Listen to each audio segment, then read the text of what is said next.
যত দূর চোখ যায় তত দূর পর্যন্ত শুধু মিষ্টি লাউয়ের গাছ আর গাছ।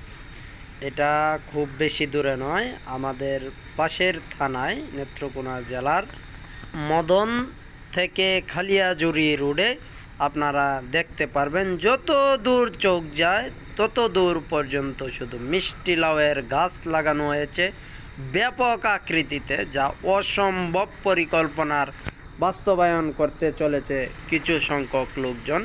আমরা বিভিন্ন জায়গায় ঘুরে ফিরে এমন অবস্থা আমার জীবনে প্রথম চৌকে পড়ল যে এত এত হেক্টর জমি আসলে মিষ্টি লাউ চাষ করা হচ্ছে, বা মিষ্টি কুমড়া, আপনারা যে যেটাই বলুন, এটা অকল্পনীয়। আপনারা দেখতে পাচ্ছেন বাইকে করে যাচ্ছি বা হুন্ডারে করে যাচ্ছি, এরপরেও আমি ক্যামেরাটা যে ধরে রেখেছি শুধু মিষ্টি লাউয়ের গাছ আর গাছ। এইখানে কোনো এক অঞ্চলের ভাই এইখানে 800 হেক্টর জমি এখানে কিন্তু নিয়েছে, যেটা কোনো সময় ফসল করার উপযুক্ত ছিল না। এখানে অবাধে গরু ছাগল রাখা হতো। এখানে বর্ষার সময়ে পানি আর পানি, অপুরন্ত পানি থাকে, রুটঘাট সহ ডুবে থাকে পানিতে। এবং শুকনা সিজনে যখন এই মাঠগুলো ভেসে ওঠে, এটা চর বলতে পারেন, যে নদীর চর বা হাওর অঞ্চলের চর সেটা বলতে পারেন। এইখানে প্রচুর পরিমাণে ঘাস জন্মাইতো। সেইখানে রাখাল, যেটা গ্রামের ভাষা, বইয়ের ভাষায় রাখালরা কিন্তু বিভিন্ন জায়গা থেকে গরু এনে এইখানে কিন্তু চড়াতো। প্রতিদিন বিভিন্ন জায়গা থেকে এইখানে এসে বিভিন্ন লোকজন বা রাখালরা কিন্তু গরু রাখতো। আপনারা জানেন যে আমাদের ভাটি অঞ্চলগুলোতে এই চরাঞ্চলগুলোই কিন্তু একমাত্র গরু চরানোর উপযুক্ত স্থান।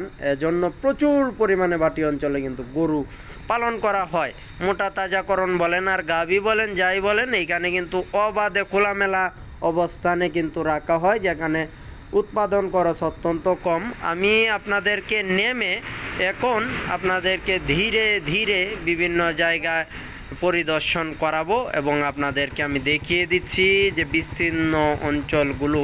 এখানে 800 হেক্টর জমি কোনো এক ভাই ওই মালিক পক্ষদের কাছ থেকে লিজে নিয়েছে, শুধু মিষ্টি লাউ করবে।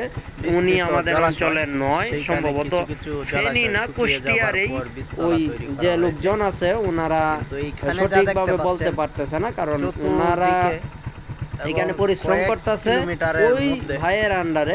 এখানে কিছু শ্রমিক নিয়োগ করা হয়েছে বিভিন্ন অঞ্চল থেকে, এই অঞ্চল থেকে নয়, বিভিন্ন অঞ্চল থেকে কিন্তু নিয়োগ করা হয়েছে। এখানে কিন্তু তারা মিষ্টি লাউ চাষ করছে, এই মিষ্টি লাউ আসার মতো দেখা যাচ্ছে চাষটা উপযুক্ত করার জন্য এই ব্যাপক পরিশ্রম করছে ওনারা। এরিয়া জুড়ে অনেক ভাইয়েরা আছে, কর্মসংস্থান হয়েছে, বিভিন্ন অঞ্চল থেকে ওনাদেরকে নিয়োগ করে এখানে আনা হয়েছে। কারণ 800 হেক্টর জমি, এটা কিন্তু চারটিখানি কথা না। আপনারা যত দূর চোখ যায়, আমি দাঁড়িয়ে ভিডিওটা এই জন্যই করছি যাতে আপনারা বুঝতে পারেন যে কত দূর পর্যন্ত এটা কিন্তু লাউ যে একটা চাষ করে ব্যাপক লাভবান হওয়া যায়, ওনার মাথায় কিন্তু এটা আসছে। আপনারা যত দূর চোখ যায়, কিছু কিছু জায়গায় এখন পানি যেখানে জমে রয়েছে সেই জায়গার মধ্যে কিন্তু আর লাউ চাষটা করা হচ্ছে না। আর আপনারা এইখান থেকে দেখতে পাচ্ছেন আমাদের মিষ্টি লাউয়ের পাশেই এটা মিটিয়ে পাশাপাশি থেকে অন্যান্য জায়গাতেও এই রুটটা ঢালাই রুট, এটা অনেক বড় একটা প্রশস্ত ঢালাই রুট, এটা কিন্তু গিয়েছে। তার পাশে আপনারা গেলেই নিজে চোখে দেখতে পারবেন, চোখ জুড়িয়ে যাবে। মিষ্টি লাউ, মিষ্টি কুমড়া যেভাবে করা যায়, এটা একটা অকল্পনীয় ভাবে করেছে। দেখতে পাচ্ছেন অপর দিকে যেদিক দিয়ে একটু পানি কম জমে সেদিকে কিন্তু ধান চাষ করা হয়, আর যেখানে পানি জমে থাকে সেই অঞ্চলগুলো কিন্তু পানিতে ডুবে থাকে। আর যখন শুকনো মৌসুম আসলো, সাথে সাথে ওনারা লাউ প্রজেক্ট শুরু করেছে সারা বাংলাদেশের মধ্যে। আমার মনে হয় মিষ্টি লাউ একই অঞ্চলে একই মালিকের অধীনে এত লাউ আর কোনো জায়গায় চাষ করা হয় নাই। আপনারা নিজে চোখে দেখে নিন, কত দূর চোখ যায়, আমার ক্যামেরা জুম পর্যন্ত হচ্ছে না, এত দূর পর্যন্ত লাউয়ের বাগান করা যাচ্ছে।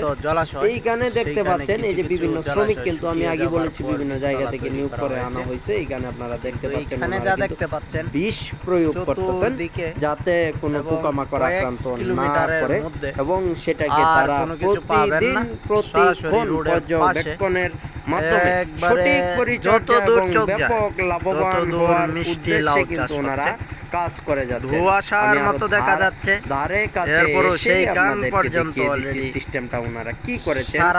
এরিয়া জুড়ে ফ্লটের সিস্টেম করে ওনারা কিন্তু করেছে। আপনারা যে দিক দিয়ে তাকাবেন সেদিক দিয়ে লাউ অত্যন্ত সুন্দর করে। এখানে আপনারা আসবেন নেত্রকোনা উচিতপুর, যেটা মিনি কক্সবাজার নামে পরিচিত, এটা আরো পার হইয়া কালিয়াজুড়ির দিকে যদি আপনারা যান, চোখ জুড়িয়ে যাবে মিষ্টি লাউয়ের, মিষ্টি কুমড়ার বাগান দেখে এত সুন্দর লেগেছে, যা বাংলাদেশের আর কোনো জায়গায় হচ্ছে কিনা আমার সঠিক জানা নাই।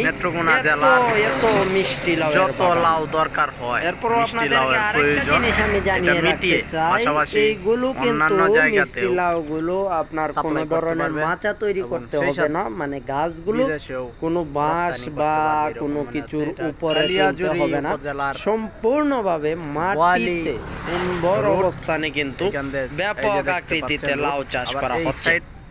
এটা ছোট থেকে মানে বড় হচ্ছে মাটিতেই, এটা কোনো মাচায় উঠবে না, সরাসরি মাটিতেই লাউগুলো ধরবে, সেইখানেই কিন্তু মাটিতেই লাউগুলো বড় হবে এবং বিক্রি পর্যন্ত এইখানেই থাকবে।